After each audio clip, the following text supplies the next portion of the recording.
மாண்புமிகு பொள்ளாச்சி நாடாளுமன்ற உறுப்பினர் அவர்களுக்கும், ஊராட்சி ஒன்றிய குழு தலைவர் அவர்களுக்கும், கோவில்பாளையம் ஊராட்சி தலைவர் அவர்களுக்கும், கோவில்பாளையம் ஊராட்சி மன்ற துணைத் தலைவர் அவர்களுக்கும், வார்டு உறுப்பினர்கள், மக்கள் பிரதிநிதிகள், இங்கே வருகை தந்துள்ள பல்வேறு துறை சார்ந்த அரசு அலுவலர்கள், பொதுமக்கள் அனைவருக்கும் என்னுடைய வணக்கத்தினை தெரிவித்துக் கொள்கிறேன்.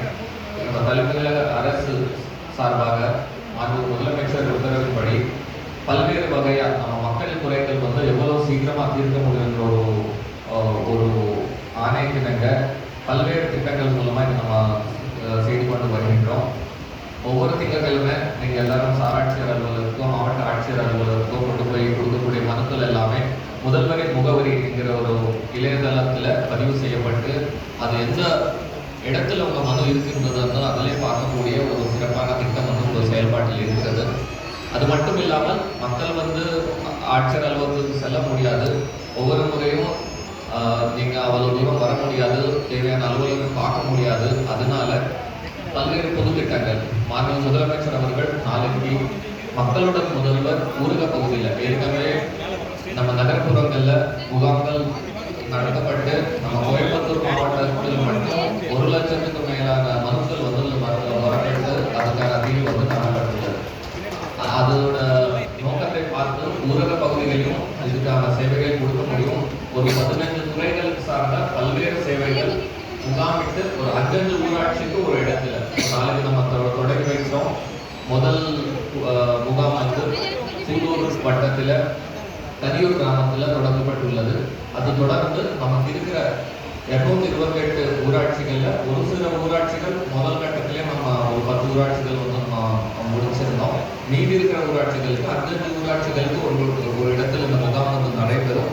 அந்த முகாமில் நீங்க கொடுக்குற அனைத்து மனுக்களுமே அந்த துறை ரீதியாக அங்கே துறை அலுவலர்கள் அங்கே இருந்து மனுக்கள் வாங்கப்பட்டு உடனடியாக அதுக்காக தீர்வு பண்ணுவாங்க. இது இல்லாமல் உங்களை தேடி உங்கள் ஊரில் என்கிற திட்டம் அனைத்து மாவட்ட அளவிலான அரசு அலுவலர்கள் ஒவ்வொரு மாதம் ஒரு வட்டத்துக்கு சென்று அங்கே தங்கியிருந்து மக்களுக்கு கொடுக்கக்கூடிய சேவைகள் சரியாக போயிருக்கிறதா அங்கே எல்லா துறைகளும் தெரிந்து கொடுப்பதற்கான ஒரு திட்டம். இது எல்லாமே நம்ம மனு வாங்குறோம், இதுக்கு மேல என்ன நடவடிக்கை வரும், அது சரியாக அதுக்கான செயல்பாடு இருக்கிறதா இல்லையான்னு பார்க்கறதுக்கு நீங்க கொடுக்குற ஒவ்வொரு மனுவும் தீர்வு காணப்பட்டதுன்னு நம்ம சொல்லும் போது நம்ம மாநில அளவில் ஒரு குழு போட்டு அவங்க ஒவ்வொரு மனதாளருக்கும் தொலைபேசி மூலமா அனுப்புவாங்க. அன்னைக்கும் உங்ககிட்ட பேசுறாங்களா, என்ன தீர்வு பண்ணியிருக்காங்கன்னு கேட்டு எந்த மாதிரி தீர்வு இருக்கிறது அதுக்கான ஒரு ரேட்டிங் கொடுப்பாங்க. ஏபிஎஸ்சி அவங்களுக்கான சரியான தீர்வு கொடுக்கப்பட்டா ஏ ரேட்டிங் சொல்லுவாங்க. நிதி இல்லை, நிதி வரப்பட்டதுடன் இது நம்ம பண்ணுவோம் அந்த மாதிரி ஒரு பதில் கொடுத்தா பி ரேட்டிங் கொடுப்பாங்க. சரியாக தெரிவிக்கொள்ளவில்லை, சரியாக அதுக்கான தீர்வு செய்யப்படவில்லைன்னா சி ரேட்டிங் கொடுப்பாங்க. இந்த மாதிரி சி ரேட்டிங் வந்ததுன்னா நாங்கள் ஒவ்வொரு வாரமும் அந்த அலுவலர் கூப்பிட்டு நீங்கள் ஏன் சரியான பதில் கொடுக்கவில்லைன்னா அவங்க கிட்ட கேட்கக்கூடிய ஒரு திட்டம். இதுக்கு ஒரு அடுத்த கட்டமாக மாண்புமிகு முதலமைச்சரே நேரடியாக ஒரு திட்டத்தில் ஒரு பயனாளி இருக்காங்கன்னா அவங்களுக்கு தொலைபேசி மூலமாக அவங்க கிட்ட பேசிட்டு பல்வேறு அமைச்சர்கள் துறை அலுவலர்கள் நேரடியாக அந்த பயனாளி கிட்ட பேசிட்டு நீங்கள் நலமா இந்த திட்டம் சமீப காலத்தில் மாண்புமிகு முதலமைச்சர் தொடங்கி வைத்தார்கள். எல்லா திட்டத்தோட நோக்கம் கொடுக்கக்கூடிய அரசு திட்டங்கள் உடனடியாக பொதுமக்களுக்கு சரியான வகையில் கொண்டு போய் சேர்க்க முடியும் செயல்பட்டு வருகின்றன. இந்த திட்டங்கள் அனைவரும் நீங்கள் பெரும் பயன்படுமாறு கேட்டுக்கொள்கிறேன். நம்ம மக்கள் தொடர்பு முகாம்ன்றதுல ஏற்கனவே இருக்கிற திட்டங்கள்ல என்னென்ன விண்ணப்பங்கள் ஏற்கனவே வரப்பட்டனோ அதுக்கான பயனாளிகளுக்கு இந்த முகாமிலே நம்ம நேரடியாக பயன்கள் கொடுப்போம். மேலும் இருக்கிற குறைகள் தெரிந்து கொள்ள அது மேல நடவடிக்கை எடுப்போம். மீண்டும் அனைத்து அரசு அலுவலர்கள் அந்த துறையில இருக்கிற பல்வேறு திட்டங்கள் பற்றி பொதுமக்களுக்கு சொல்லுவாங்க. வெளியில கண்காட்சி மூலமாக அந்தந்த துறையில என்னென்ன திட்டங்கள் இப்போ செயல்பாட்டில் இருக்கின்றன அதுக்கான முகாம் போடுவாங்க. அனைவரும் அது தெரிந்தறிந்து அதுக்கான பயன் பெறுமாறு கேட்டுக்கொள்கிறேன். இப்போ மழை வரக்கூடிய காலம், விவசாயம் தொடங்கக்கூடிய காலம், வருகை தந்துள்ள விவசாய பெருமக்கள் அனைவருமே பயிர் கடன் வாங்குறதுக்கான ஒரு வசதியும் மற்றும் பயிர் காப்பீடு இப்போ சோளத்துக்கான பயிர் காப்பீடு அறிவிச்சிருக்காங்க. அதுக்கான பதிவு இப்போ செயல்பாட்டில் இருக்கிறது. அனைவரும் அந்த அரசு அலுவலர்கள் அந்த திட்ட செயல்படுத்தக்கூடிய அலுவலர்கள் இங்கே இருக்கிறாங்க. அது பற்றி தெரிஞ்சு நீங்கள் பயன்பெறுமாறு கேட்டுக்கொள்கிறேன். அதுக்கப்புறம் நம்ம கிசான் திட்டத்தில் நமக்கு பணம் வரும் விவசாயிகளுக்கு அதில் இந்த மாதம் முதல் யார் யார் ஆதார் கார்டு இணைக்கலையோ அவங்களுக்கு பணம் வராமல் இருக்கிறதுக்கான ஒரு வாய்ப்பு இருக்கிறது. அதனால யாராவது விவசாய பெருமக்கள் அவங்களோட ஆதார் கார்டு இணைக்கல, அதனால பணம் வரல, அந்த மாதிரி குறை இருந்தால் நம்ம வேளாண்மை துறை அலுவலர்கள் இருக்கிறாங்க. அவங்க தொடர்பு கொண்டு உங்கள் ஆதார் அட்டையை வந்து உங்கள் பேங்க் அக்கௌண்ட் கூட இணைக்கணும். அப்போதான் அந்த 3 மாதத்துக்கு ஒரு தடவை உங்களுக்கு வரக்கூடிய பணம் வந்து உங்களுக்கு சரியான முறையில் வந்துடும். மேலும் இப்போ பள்ளிக்கூடங்கள் எல்லாமே திறந்திருக்கிறது. நம்ம கல்லூரிக்கான பதிவு போயிட்டு இருக்குது.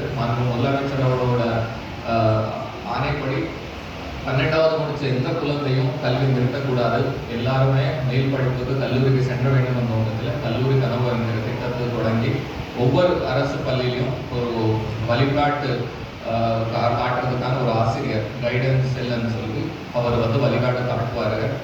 அந்த மாதிரி எந்த கல்லூரியில் அவங்க அட்மிஷன் வாங்கியிருக்காங்கன்னு தான் நாங்கள் ஃபாலோ பண்ணிட்டு இருக்கோம். அட்மிஷன் வாங்க முடியாத குழந்தைகளுக்கு நாங்களே சிறப்பு முகாம் போட்டு பல்வேறு கல்லூரிகளை வர சொல்லி அவங்களுக்கு தேவையான ஏதாவது கல்வியோட கடன் தேவைப்படுதுன்னா அதுக்கான சிறப்பு முகாமும் நம்ம போட்டு அதுக்கான அந்த உதவி நம்ம செய்ய போகிறோம். கோயம்புத்தூர் மாவட்டத்தில் எந்த ஒரு மேல் படிப்பு படித்தாலும் அது நீங்கள் கல்லூரிக்கு வந்து சென்று ரொம்ப காலதாமதமாவது உடனடியாக நாங்கள் சம்பாதிக்க வேண்டும் என்று நீங்கள் நினைத்தால் நம்ம மாவட்டத்தில் நிறைய தொழிற்சாலைகளில் ஐடிஐ மற்றும் பாலிடெக்னிக்கில் படித்த பசங்களுக்கு மாணவிகளுக்கு நல்ல வேலை வாய்ப்பு கொடுக்கறதான வாய்ப்பு இருக்கிறது. ஏன்னா நம்ம தயாரிப்பு தொழிற்சாலைகள் வந்து நம்ம மாவட்டத்தில் அதிகமான எண்ணிக்கையில் இருக்கிறது. அவங்க எல்லாரும் கேட்டது எங்களுக்கு தேவையான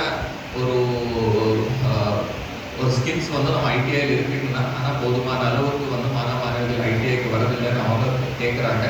அதனால யாராவது உடனடியாக நாங்கள் கல்லூரி படிப்புக்கு வந்து ஒரு 4 வருஷம் 5 வருஷம் படிச்சுட்டு அதுக்கப்புறம் வேலைவாய்ப்பு போகக்கூடிய இது அந்த அளவுக்கு எங்களால் வெயிட் பண்ண முடியாது. உடனடியாக ஒரு 3 வருஷத்தில் சம்பாதிக்கணும், அந்த மாதிரி யாராவது நினைச்சாங்கன்னா கண்டிப்பாக இந்த ஐடிஐ பாலிடெக்னிக்கில் நீங்கள் அட்மிஷன் வாங்கி உங்கள் குழந்தைகளுக்கு அங்கே படிக்க வச்சிங்கன்னா ஒரு நல்ல வேலைவாய்ப்பு நம்ம மாவட்டத்திலே கண்டிப்பாக கிடைச்சிடும்.